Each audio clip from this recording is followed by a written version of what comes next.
I'm also very excited as a resident of Concord and also a person who works in the Walnut Creek watershed.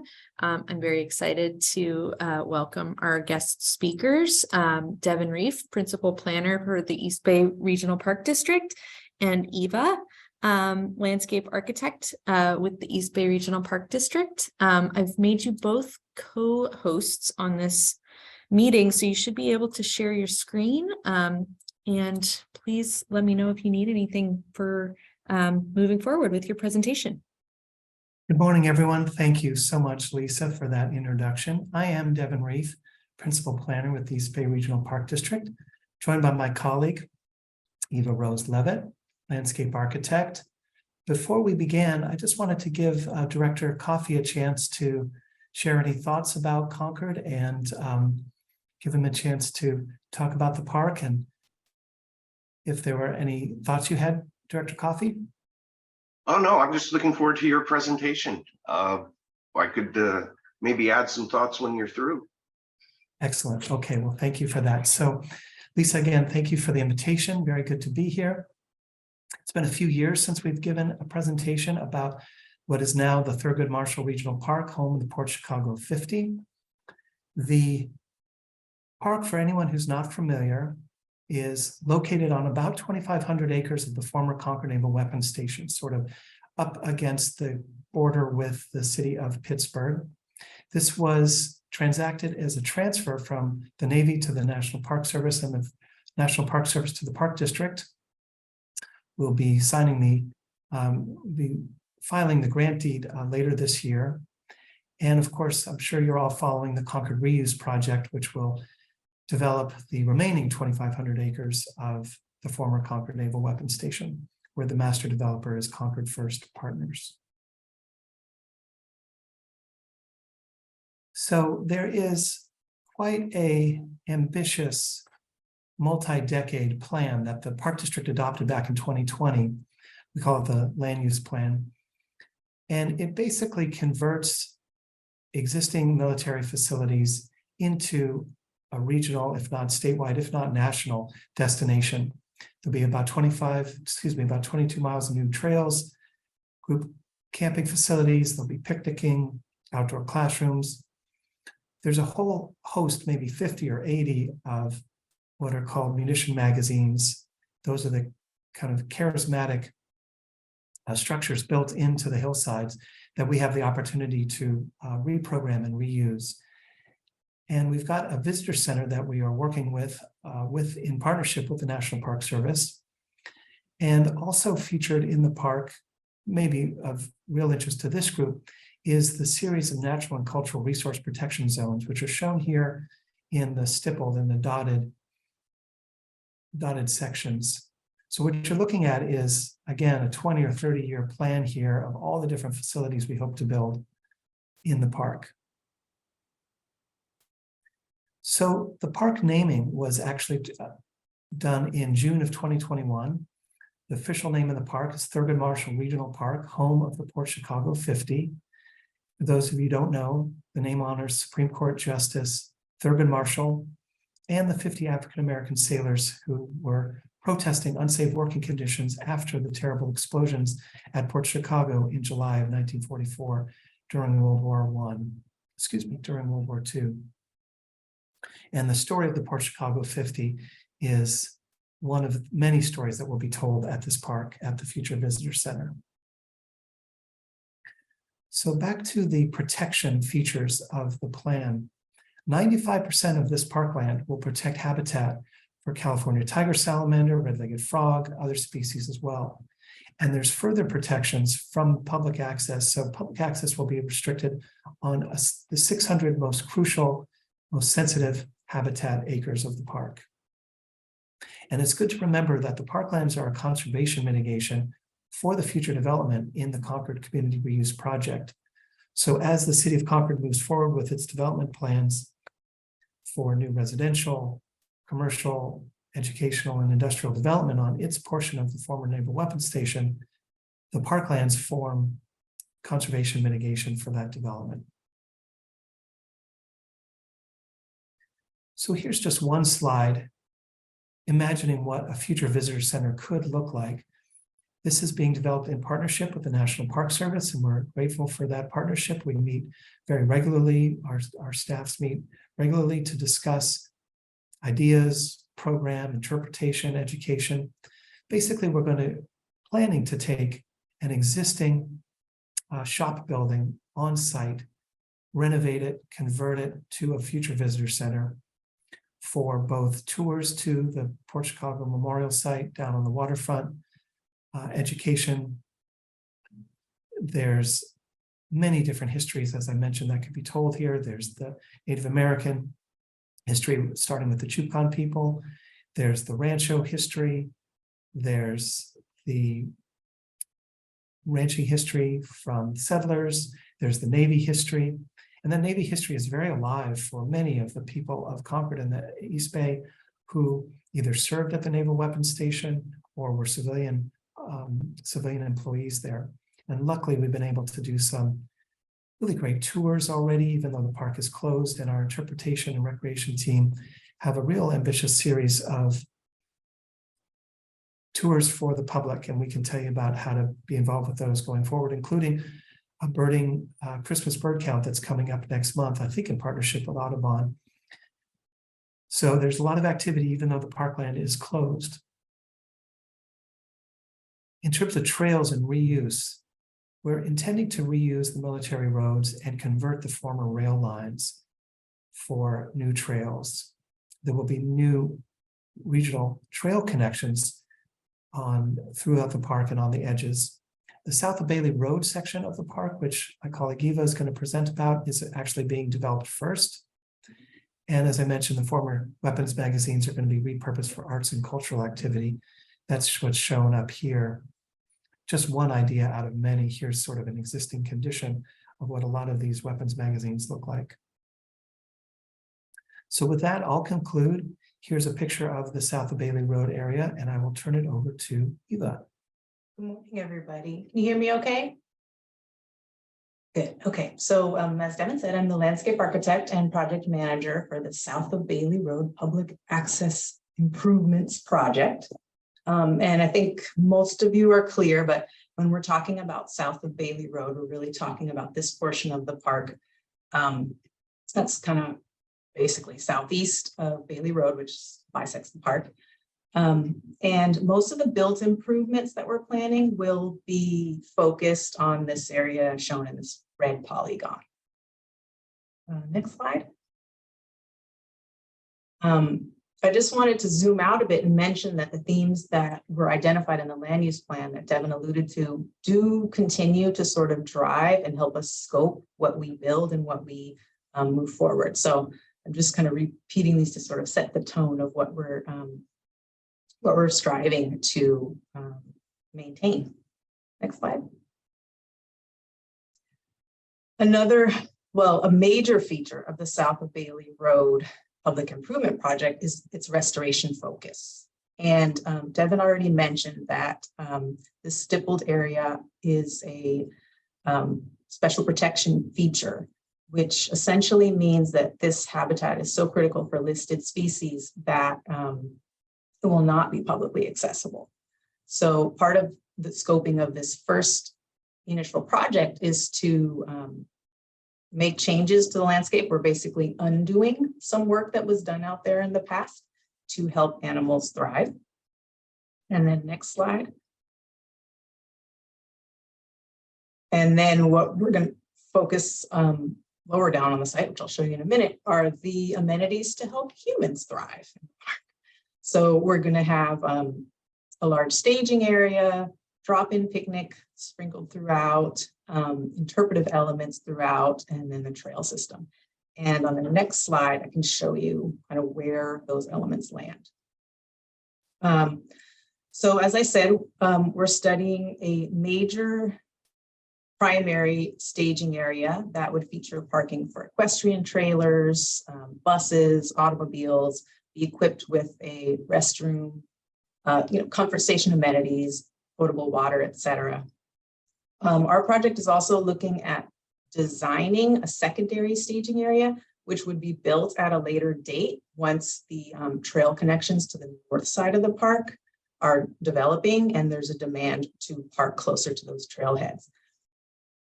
And if you click one more time, I think we'll get some more labels. We're also studying the drop-in picnic. So that's kind of what these tan blobs are.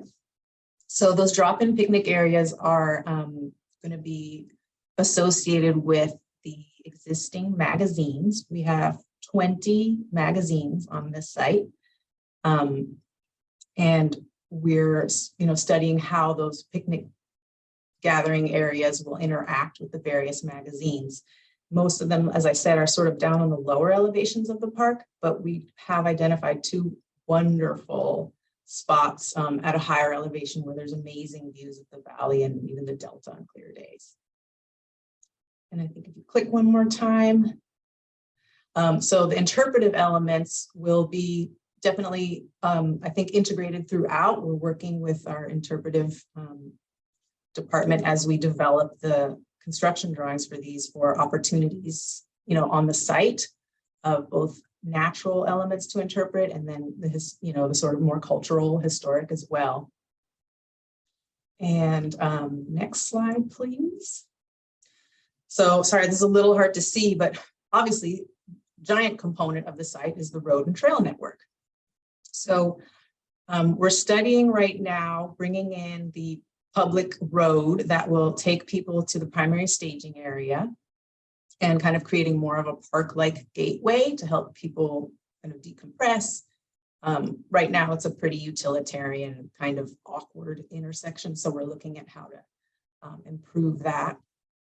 And then we are, at this time, really focusing on having a complete trail network within the park. So as Devan mentioned, we are removing rail and converting it to trail, or transitioning what were ranch roads to trails. And so we're looking at doing that so that there's a series of graduated challenge and different topography experiences, as well as loop trails of different distances. So we're studying, there's a quick 10-minute loop, a half-an-hour loop, an hour-and-a-half loop, et cetera, all within the bounds of this first phase of the park opening. I think Devan alluded to it a bit. There will be more regional connections and neighborhood connections, but for the scope of this first project, we're just looking at making a really robust internal trail system that will later connect into. Next slide. So as I said before, we are balancing helping wildlife thrive and helping people thrive. So we're looking at, some typical park-like elements, some, like I said, for drop-in picnic, we want to provide some shade. We're looking at a pretty robust tree planting on the site. In this image board included is just what the Presidio has done over at Battery Bluffs in San Francisco. This is just showing how they chose to relate their picnic areas with their battery, which is off in the background. I think for the south of Bailey Road portion, we will also be studying different levels of interaction that the public will have with our 20 magazines. There's definitely a few that we're identifying for making accessible and adding exhibitry to. And then there are several others that will probably, for public safety and hazard reasons, kind of graduate the level of public interaction that folks will have out there, especially as we get nearer to the resource protection zone.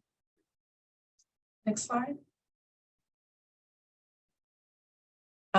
So some of the things that are indicated on the land use plan for south of Bailey Road that we'll do later are, again, construction of that second staging area, construction of the group camp and orchard that was identified, and then neighborhood trailhead connections or regional trails. And some of the really interesting creative reuse that Devan showed earlier on in the slide, those magazines and that type of creative reuse are on the north side of the project. So the south side will have definitely some interaction with the magazines, but these ones, the way they're situated, it's challenging to maintain sort of, really elaborate creative reuse, just because we don't have the interpretive staff and the built environment that is studied for the northern part of the site. Next slide. So what have we been doing all this time?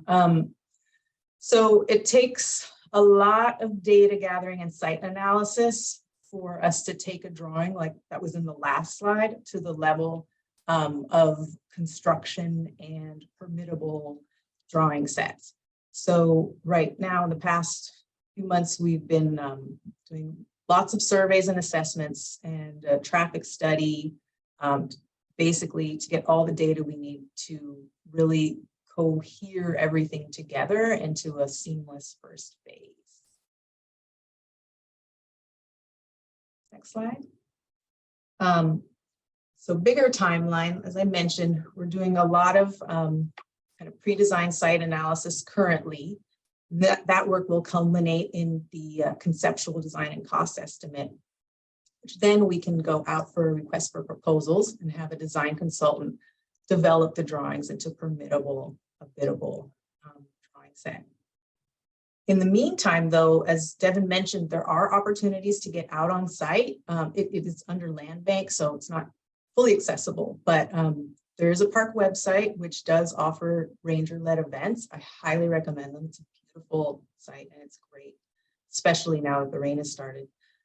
So I've included a link here. I don't know if anyone wants to somehow copy and paste it. I highly recommend it. So we're going to be working seamlessly with, and when I say we, I mean design and construction will be working seamlessly with the parks interpretive group to make sure we're really coordinated and providing as much access as we can until construction starts. But then, we'll be getting closer to the actual permanent opening of the park. Thank you so much. That's an amazing update. And I'm really excited about it. I know I want to register for the Christmas bird count.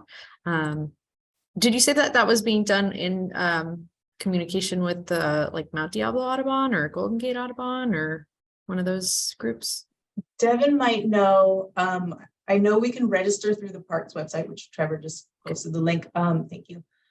I'm not sure about other partners.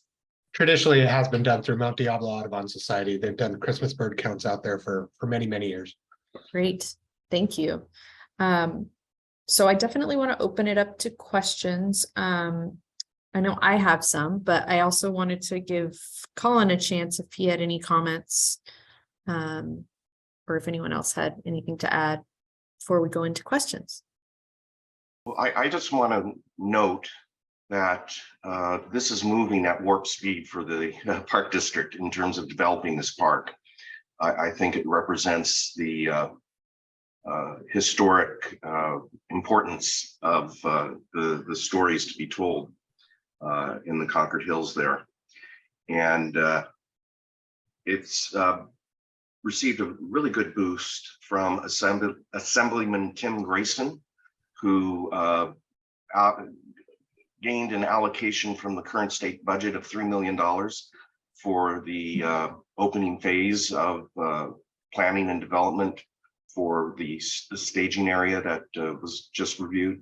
So we're very happy and pleased with the work Tim Grayson has been doing on this. And I should also note that Congressman DeSaulnier is working hard to get us an allocation out of the recent federal budget for development of the architectural work, essentially for the joint venture visitor center with the National Park Service. So we also thank Congressman DeSaulnier for his work on that. So these efforts of our legislators move the project along very quickly, because as we all know, it's how fast we can do this is subject to how we fund it.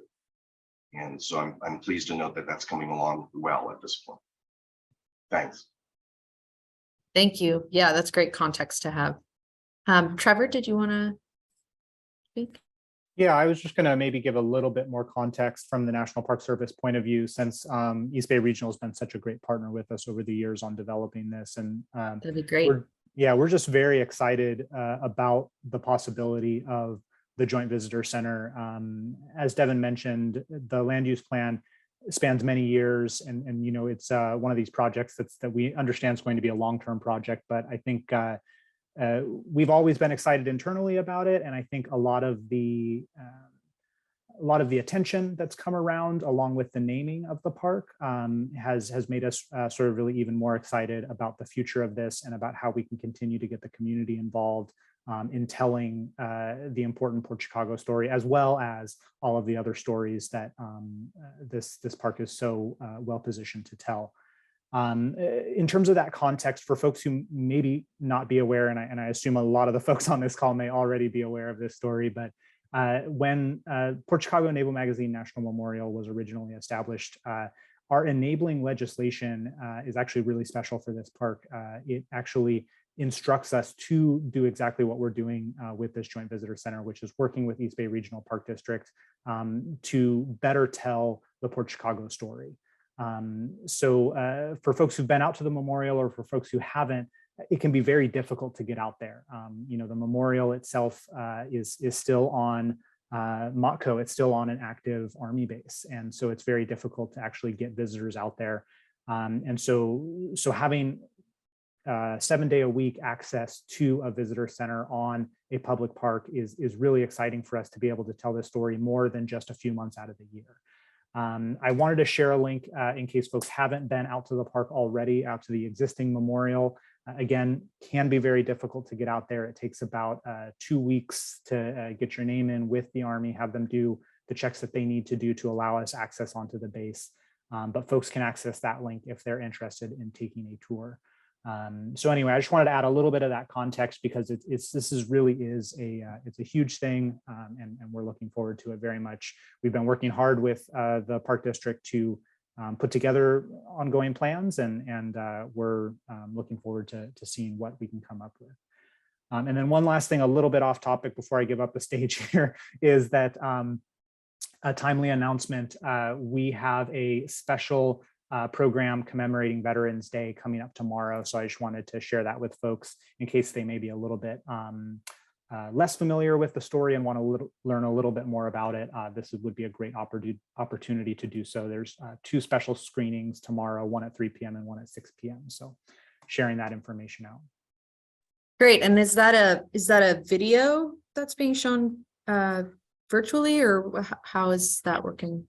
Yes, yeah. So I haven't been involved in the planning, so I don't have all of the details, but there are 2 screenings of the Port Chicago Mutiny film, which is being held primarily by the Friends of Port Chicago, which is our philanthropic partner there, our friends group for the memorial. And then they also will be offering some Q&A at I believe the start or the end of the 6 p.m. showing, it looks like. So Great. Thank you for sharing that. Mhm. Because I know a lot of people know tangentially about it, but don't know, you know, the deeper important stories that that place, you know, holds. Yeah, it's one of the most difficult units in the National Park Service to access because of how, you know, you have to make the reservation ahead of time. The Army's been working with us really closely in terms of accessing the site lately, but yeah, so we're very much looking forward to a time and a place that we can share this story with more folks much more easily, because it is such an important story. So it is part of the eventual plan to get access to that space more just open? I mean, like how, I mean, because if it's still an Army base, then how is it going to change? So we're, as part of the planning that we've been doing with East Bay Regional Park District for the land use plan and for the regional park, we're looking at opportunities to basically provide easier access directly to the memorial through the regional park site. Long-term plan to work with the Army to figure out the details there. Unclear on exactly what will be possible. But no, unfortunately, it's not likely that at least in sort of the foreseeable future, we will have any more increased access to the memorial itself, which is what really makes this regional park and this joint visitor center so important. Got it. Yeah, thank you for that clarification. So I have some other questions. Do other folks have questions for the assemblage of amazing people we have here? Igor. Well, good morning. I just want to sort of echo, I guess, the amazement and the joy of having this whole process going along on track like this and progressing. Years ago, I was a member of the Restoration Advisory Board, the RAB, which continues to meet now for the Concord Naval Weapons Station, where we were the civilians overseeing the Navy's cleanup of the area to make it safe for other uses. And when they actually encapsulated and capped the landfill where the waste materials from the weapons were buried, that's when I retired, when we got that accomplished. So looking back fondly on those times, thinking of all the various cleanups that went on, it occurred to me that this would be a really great place to have a park. And here it is coming to fruition. It's a wonderful thing to see happening. One of the things that I've always wondered if we could do to incorporate another facet, another beneficial manifestation of this whole area is the creek. Mount Diablo Creek comes out of Mount Diablo, runs through the town of Clayton, and runs through the Concord Naval Weapons Station, MOTCO, Military Ocean Transport Concord. And the upper reaches have had quite a bit of restoration done, and there's a really wonderful habitat for rainbow trout up there, and there's a resident population up there. And historically, the creek ran through what is now the weapons station on out to the north of Highway 4, and then went kind of diagonally over and joined Walnut Creek. After it started being used as a ranch area, it was diverted to where it went, instead of going through and joining Walnut Creek, it went directly to the bay. And so that actually makes even more the opportunity to restore a run of salmonids through there. One major challenge is that there's some pipelines that cross over there that form a barrier. And if that can be engineered around, make some kind of fish passage through there, you could have a really nice salmonid stream coming through and enhancing the value of this whole thing. So you could add yet another attribute to this area, including the Native American, the ranching, the Navy, all the natural history that went on. You could also add a fisheries or a fish passage aspect to it. So I'm hoping we don't lose track of that. And I'm wondering if there's any kind of recognition of that possibility or anything going on to try to bring that into the fold of this whole project of making this naval weapons station into a park. If I could, real quick, Igor, Brian Holt, Chief of Planning at the Park District. So thanks for that history. And yeah, there's been many years, I'd say probably close to 2 decades of conversations about that creek restoration and the various pipeline blockages and the potential to restore that. For our project, the creek is not actually within our project site, and it will be addressed through the redevelopment of the city's project, the Concord Reuse Project. So the Concord Reuse plan looks at restoration of the stretch of the creek that runs through the base. That doesn't necessarily address all of the pipeline blockages that are down on the Motco property or sort of south of there. But there was a lot of conversation, community conversation, a lot of interest in sort of prioritizing restoration of the creek and that corridor. So I'm hopeful when their project goes forward that that'll be one of the sort of positive aspects of that big development project will be sort of focused restoration of the creek stretch as it goes through the actual former weapons station site. As far as those other blockages go, I don't, I know there was many years ago, we worked on the Mount Diablo Creek with the RCD as Jessica Hamburger at the time on the Mount Diablo Creek watershed plan or something like that. So and that came through that. So yeah, but it's good to keep that memory alive for sure. Exactly. Let's not forget about it and keep it in the forefront. And when opportunities arrive, we should be ready to try to take advantage of them. And Jessica, by the way, I think she went on to a higher career in the Department of Water Resources, if I'm not mistaken. Coastal Conservancy, I think now. Yeah. And she's Jessica Davenport now. So Thank you for that. Did anyone have anything else that they wanted to ask? Alan, please.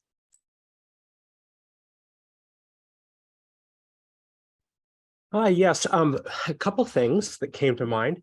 I think, first of all, on the Christmas bird count, I believe Kevin Dixon, one of the biologists at Black Diamond, doesn't he run those in conjunction with Mount Diablo Audubon? I don't do the Christmas bird count organization, but that's my memory. We also have somebody going out to Motco, and they're usually under permit. And those are usually amazingly productive in terms of bird life.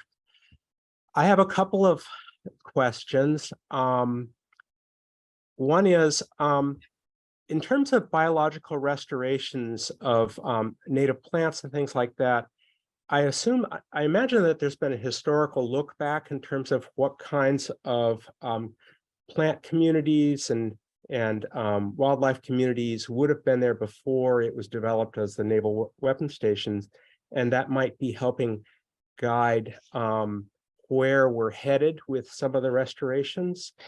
And then, so that's one question. And then the other thing that really came to mind was, I remember about a month ago, we had a presentation from Nina Perez on California Department of Fish and Wildlife, who let us know that Contra Costa County has, there's about 180,000 in the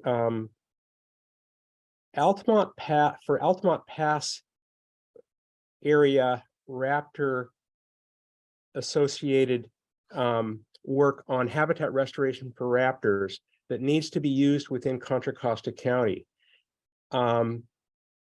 Two places came to mind on public lands where that could be appropriate, and that is Roddy Ranch and Thurgood Marshall. I don't know if any of those funds could be accessed to help with East Bay Regional Parks do raptor habitat restoration work, because I know that raptors are very sensitive along the hills along the Thurgood Marshall. So those are two comments, and then I'll might have some other thoughts that I want to bring up a little bit later. Thank you.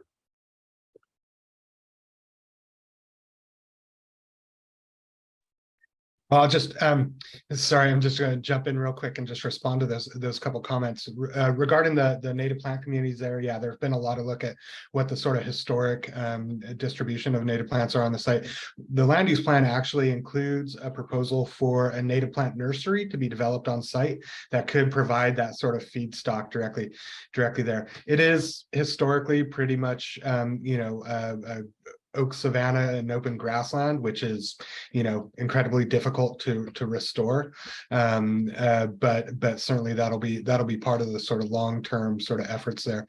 And then regarding the raptor habitat, That is one of the qualities of this site is we have had a long-term nesting golden eagle up on the ridge, up on the eucalyptus grove up there. So we keep an eye on them often. And then, of course, Dr. Doug Bell here with East Bay Regional Park District. I'm sure he's all over, looking at where the right sites are to restore raptor habitat. And I'm sure he's aware of that grant funding, but I'll certainly pass that note along to him.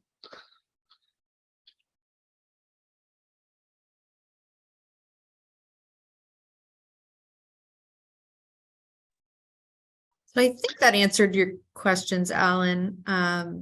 Yeah, I think Okay. so. I don't know whether those grants opportunities are how they work. Maureen probably could answer a little bit more about that, but our chapter is now trying to do some partnerships with East Bay Regional Parks and other agencies to help facilitate some avian science. We have an owl banding program in Las Trampas, which is permitted. It's 5 years on, and we've actually had some results from that are kind of interesting. We have some migratory evidence as well as resident owl evidence. And then with tricolored blackbirds, we're hopefully starting something up soon in various East Bay Regional Parks. But if the Park District need any more, nonprofit partnerships to help with any of those efforts, I'm sure our chapter would be interested. Yeah, I think, thank you for bringing that up. I think, the RCD and a lot of the different organizations that are represented by folks here right now are also, partners that are just waiting in the wings for when you guys need assistance. I will clarify for you, Brian, in case you do want to pass the word along about the grant that Alan referred to. It's the Office of Spill Prevention and Response at the CDFW. And they do not post their grant opportunities. So we literally only heard about that because we had Nina come and speak with us. So that particular opportunity, you're not going to find it online. So Nina Perez is the contact there for that, if you wanted to follow up. I'd actually, Lisa, I'd also encourage them to ask Nina if there are grant monies for Alameda County, because I imagine that there are, and these are legacy. They've been there for over 15 years, I think, unused to date. So yeah, that's Alameda, a good point. Yeah, because we were really only talking to her about Contra Costa opportunities, but obviously East Bay Regional Parks would probably be interested in some of the other neighboring counties as well. So thank you for that. Fareed. Yeah, I live in the Ayers Ranch subdivision, and so that's just a couple blocks away from this park site, and it's within the Mount Diablo Creek watershed. You mentioned, or in the presentation, it was mentioned that the access to the neighborhoods would be coming up as the permission with the adjacent landowners. So what that sounds like to me is, living in that area, if I wanted to go to the park once it's open, just walking down the end of the court, for example, that's the kind of neighborhood access I think you're referring to. That's just one minor clarification. And then I did have some follow-ups if. Yeah, I don't know 100% which connection you're referring to, but yeah, that's generally the concept. I think what you're saying is correct. So those neighborhood sort of gate entries that have trail connections to them, those will follow this project just because the timeline, the syncing isn't quite on the same pace as all the internal trail loops that we're studying. Okay. Right. So to be clear, the access for everybody into the south of Bailey Road is going to be the new staging area that Eva and her colleagues are building for the foreseeable future. But there are in the plan neighborhood access points that could be very convenient to you and your family and your neighbors. But that's Okay. further development.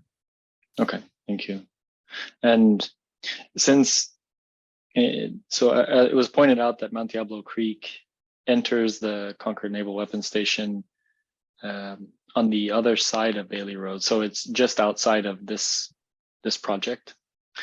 And but there are, when I walk the neighborhood, I see there are some creeks or drainages that eventually make their way to Mount Diablo Creek, and then they are part of the watershed.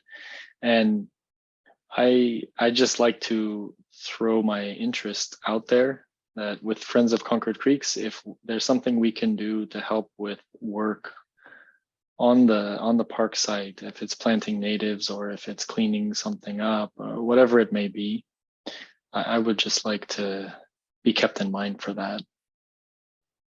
Great, thank you. Yeah, there are some, the South of Bailey Road site does have some sort of tributaries that I believe connect with Diablo Creek further down. And right now we're really kind of planning around making sure that those systems are, stay in robust health. Fareed, I'll give you my email address in the chat in just a minute, and please contact me and we'll add you to the interested parties list. And it's a very generous offer. Thank you. Okay, appreciate that. Thank you. I think folks are excited to get out on the land. I think you can see that. But I'm glad that you guys shared some of the opportunities that are coming up now. But I think there's a lot of potential there for more partnership. John. Yes, great presentation. Very excited about this new park. It's been 20 years in the making. I mean, it was part of was realizing that it was happening, years ago. But anyway, so question, could it be possible to share better maps? Because basically when I opened up the links that were provided, there were no maps there. There was just a brochure.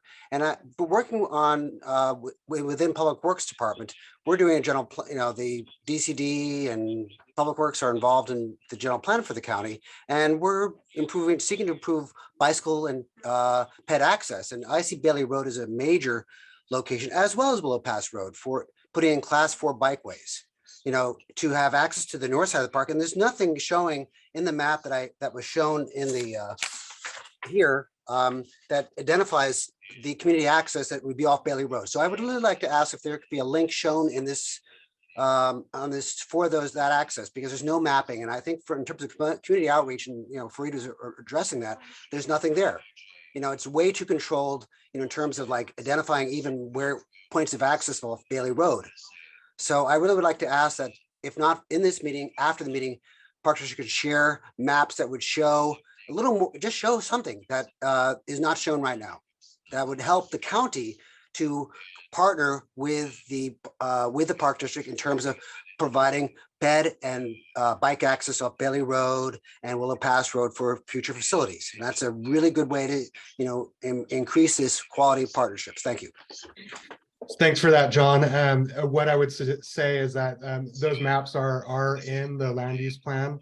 We did very much incorporate the City of Concord pedestrian and bicycle plan, and has also worked closely with Will Nelson and everybody over at the county on that. And what I would suggest is that from a bike and ped perspective, and where the connections come, the actual source of information where that needs to be shown, and where more work and partnership needs to be had, is actually with the City of Concord, because they're the ones who basically control Bailey Road and where that facility will connect into the park. And so for us, we're really utilizing the existing roads that are out there, right? So you can look at Google Earth and you can see where the roads are. It's really clear. And just what our question is we don't know where the City of Concord ultimately will connect, because their project is still very much in limbo. And so, you know, the whole circulation pattern out there, Willow Pass Road is likely to change. Bailey Road is likely to change as a result of some of the city's actions. So, so that's where a lot of that, the bike ped connectivity through here. One thing we're talking about the regional park here, but the other big opportunity here is that this base has been the basically the barrier between connecting the Contra Costa Canal Regional Trail and the Delta de Anza Regional Trail over in Antioch. So making that connection and that connection over to the BART station, we show it generally, but that really goes through the city's development area. And so we kind of need to continue to work with them to, you know, advance those bike and ped opportunities in their planning. Great. And thank you for sharing, Tim Reiff, the land use plan. It does show the maps. Thank you.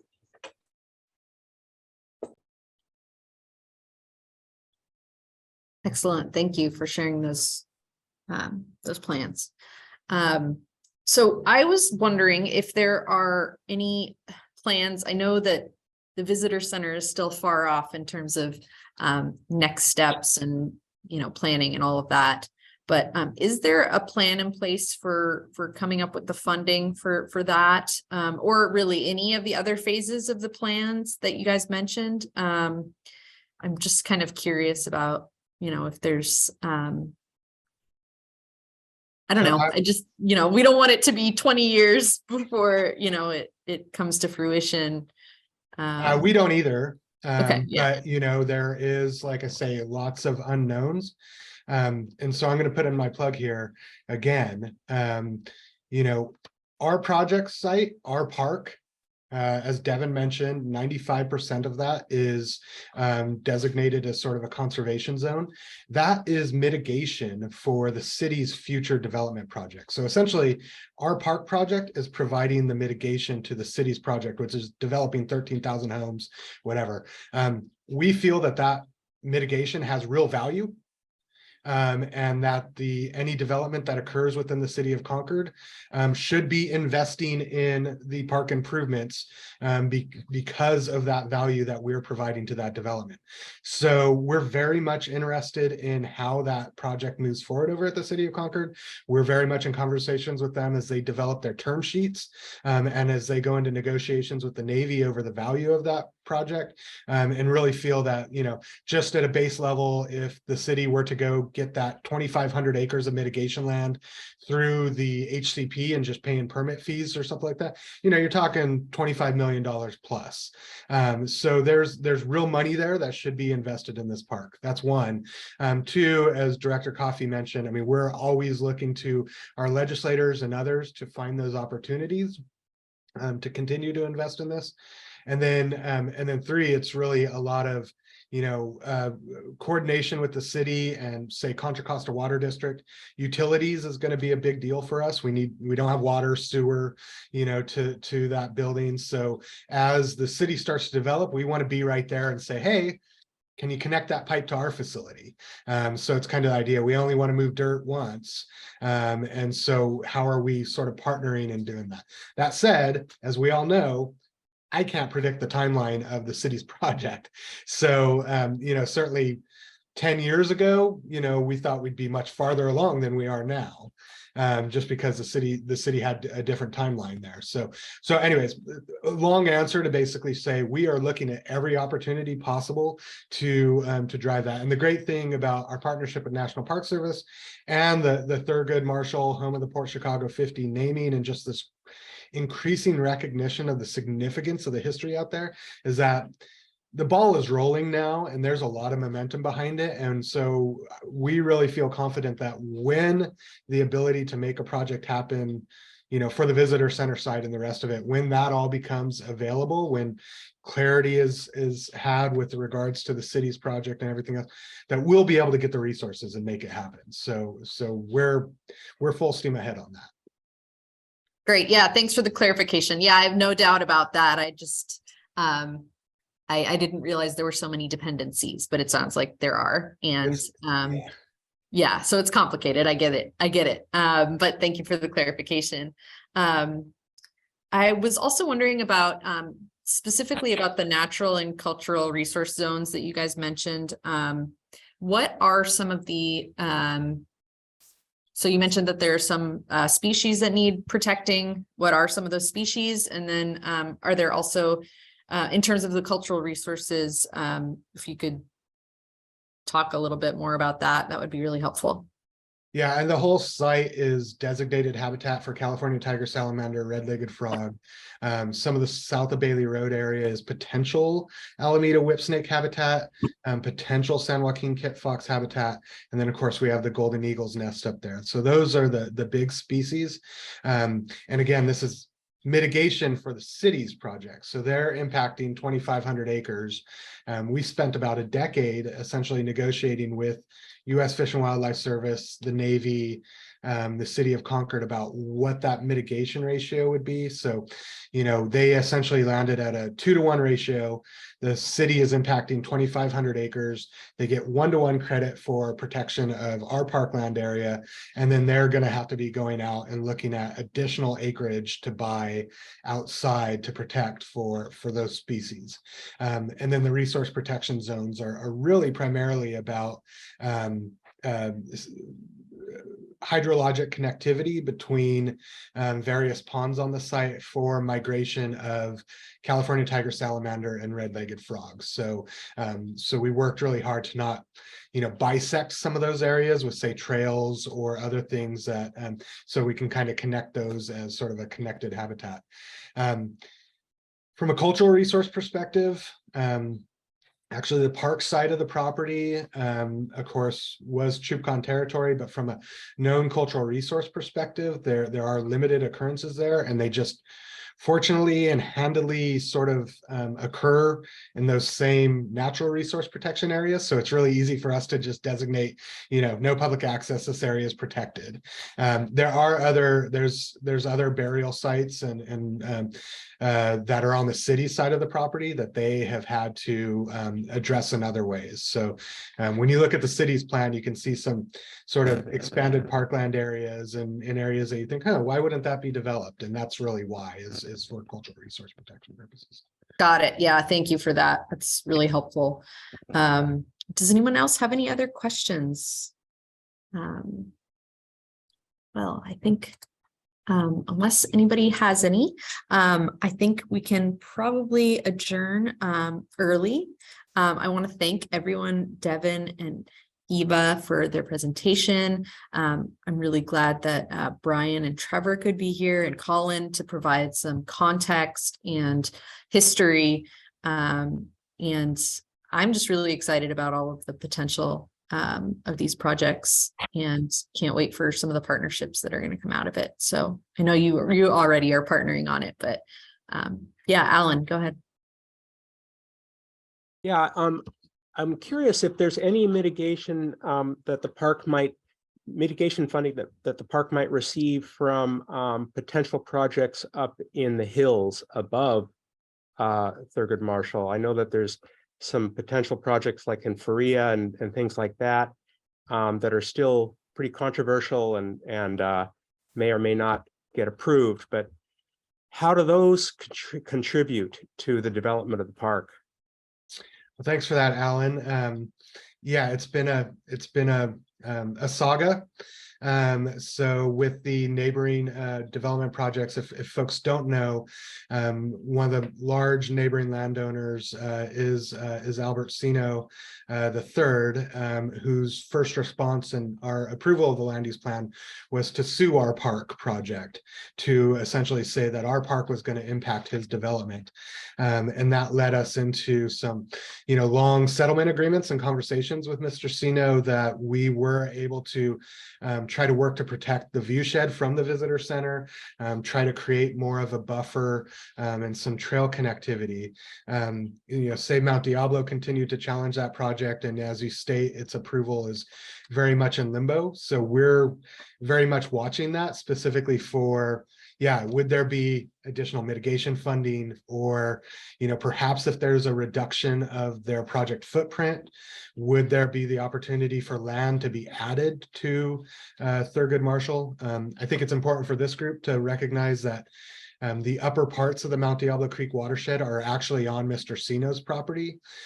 So that was really a big part of our focus, was to make sure that the whole Mount Diablo Creek watershed was sort of carved out of that development area and protected. So we do want to see that. And then, yeah, we're just in, ongoing conversations with him as a landowner in the area, but also with the East Contra Costa Habitat Conservancy, and just the balance of that whole corridor between Thurgood Marshall to Black Diamond Mines Regional Preserve, and sort of all the different pieces there. So it's yeah, lots of stuff going on.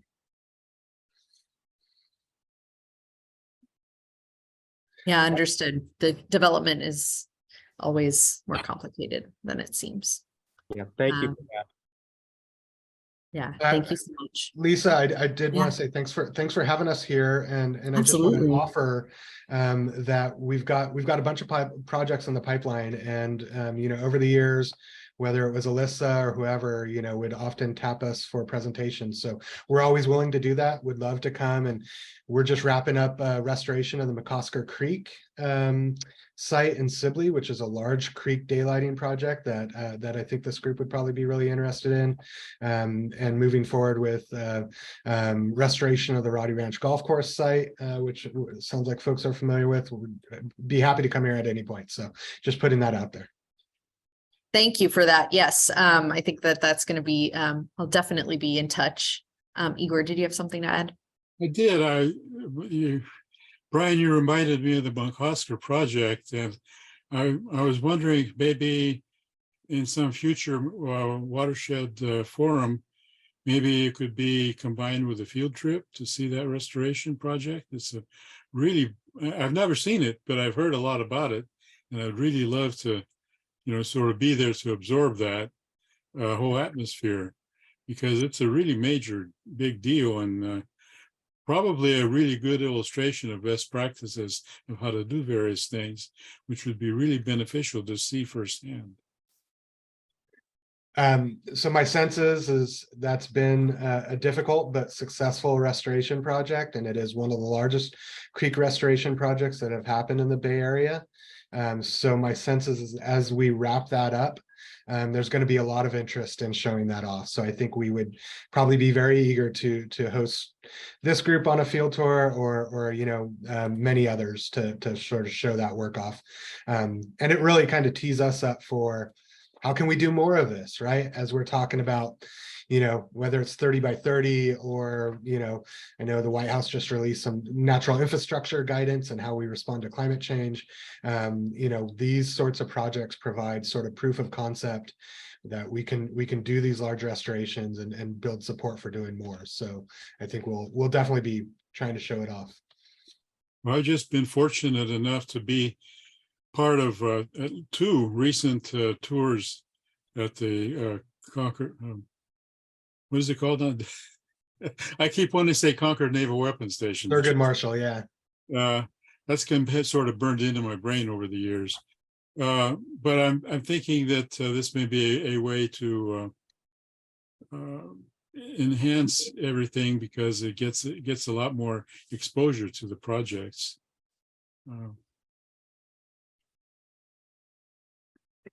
Yeah, that's exciting. I look forward to seeing it as well. Alan, did you have something to add?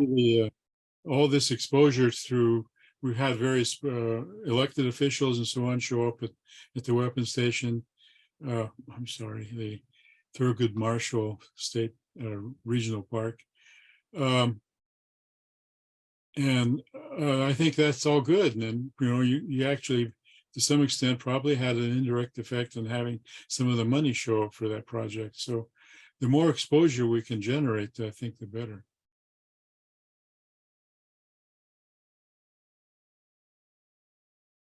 Yeah, I just had one quick question. I missed the site, the creek restoration site that you were talking about. Where was that? And definitely I'd be interested in the tour, because understanding how the park district is going about these kinds of restorations really helps us advocate for them, and to help develop public support and things like that. So I'd love to see that. Were you talking about the Pacheco Marsh one, or was that further upstream? No, this site is it's within Sibley, Regional Preserve. It's off of Pinehurst Road, just barely over into the Contra Costa County line, near the community of Canyon.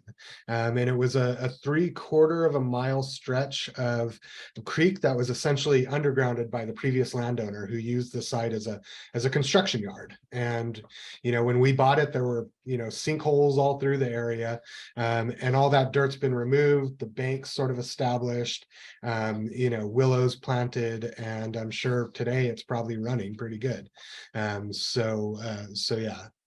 Fantastic. I'd love to see that. I think a couple of the biologists on our owl banding project worked on that. So that's what it was. Great. Thanks.